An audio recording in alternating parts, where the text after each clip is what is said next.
ప్రాణమే దేహాన్ని కాపాడుతుంది అనుకుంటున్నాం, నో డౌట్. కానీ ఈ ప్రాణం లేకుండా కూడా నేను ఉండగలను. ప్రాణం బంధించేస్తే కొంతసేపు నేను ఉండగలను.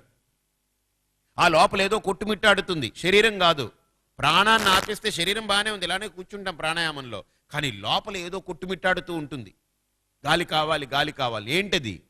సంకల్ప వికల్పాలు చేసే మనస్సు, ప్రపంచంతో నన్ను తీసుకెళ్లి ముడిపెట్టే మనస్సు. కాబట్టి ఇప్పుడు గుర్తించాడు, అబ్బా మనస్సే పరమాత్మ అనుకున్నాడు. మళ్ళీ పరుగులు తీసుకుంటూ వచ్చాడు. గురువుగారు, మనో బ్రహ్మే దివ్యజానాత్. ఇప్పుడు అర్థమైంది, మనస్సే పరమాత్మ అండి. ఆ మనస్సు లేకపోతే ఇప్పుడు ప్రాణం ఆడుతుంది, దేహం ఉంది, తలకాయ మీద గట్టిగా దెబ్బ తగిలింది, ఐసీయూలో పడున్నాడు, కోమాలో. వాడు 6 నెలలు పడున్నా, సంవత్సరం పడున్నా, ఎందుకు ఇంకా అది జీవోత్సవం. అది వాడికి ఏం తెలియదు, ఇంకా లేవడు, కులకడు, పలకడు, ఏం లేదు, అలా పడున్నాడు అంతే. ఎందుకు? మనస్సు ఉంటేనే తనని ప్రపంచాన్ని కలుపుతుంది, తను ఈ ప్రపంచంలో మనుగడ సాగిస్తాడు. మనుగడ అంటే అర్థం ఏంటి? మనస్సుతో సాగించేటువంటి క్రియాకలాపాలే మనుగడ అంటే. అసలు ఆ మనస్సే లేకపోతే ఇక మనుగడ ఎక్కడిది? కాబట్టి మనస్సే పరమాత్మ అన్నాడు. మళ్ళీ వెళ్ళు తపసా బ్రహ్మ విజిజ్ఞాసస్సు. మళ్ళీ వచ్చాడు. మళ్ళీ వచ్చి ఆ గురువు దగ్గరకు వచ్చి తపస్సు చేసిన తర్వాత, అరేరే నేను మనస్సునే పరమాత్మ అనుకున్నాను, మనస్సు కాదు. ఎందుకని? మనస్సు ఆలోచిస్తుందే కానీ మనస్సు నిర్ధారణ చేయలేదు.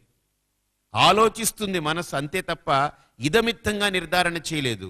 లేదా వృద్ధిని చేసేటువంటి శక్తి మనస్సుకి లేదు.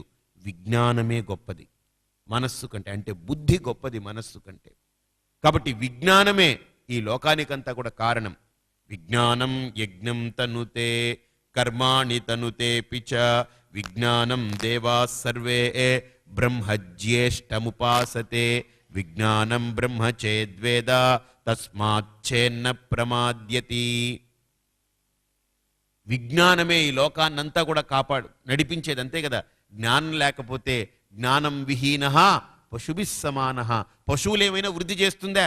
ఏమీ లేదు, పిల్లల్ని పెడుతుందే కానీ ప్రపంచాన్ని వృద్ధి చేయదు.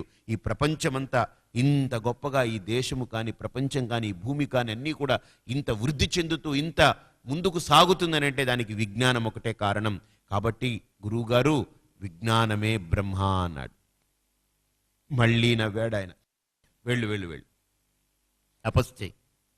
వెళ్ళాడు.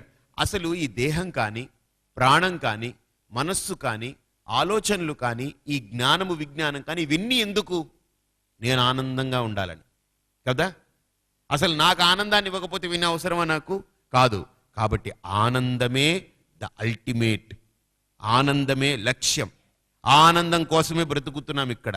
ఇప్పుడు ఆనందమే లేదంటే ఇంకంతే, వాడి బ్రతుకు శూన్యం. బ్రతకడం కూడా వాడికి ఇష్టం ఉండదు.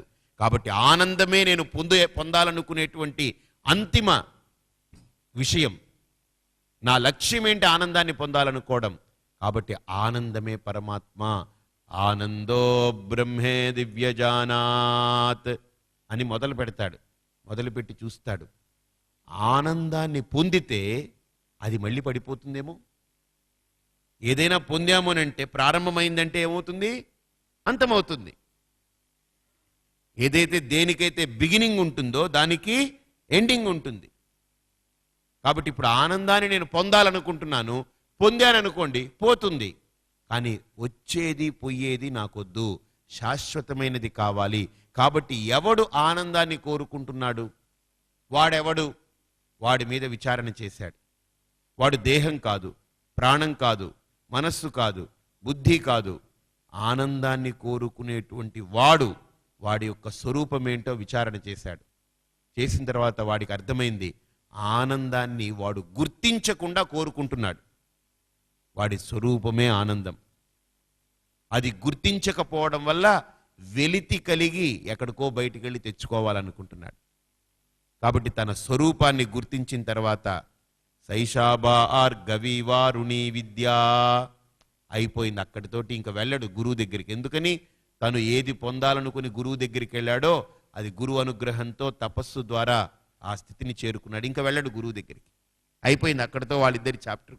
ఇంకా అంతటితోటి భృగువుకి వరుణుడికి పని పూర్తి అయిపోయింది. ఏ పని నిమిత్తమైతే వెళ్ళారో ఆ పని పూర్తయింది.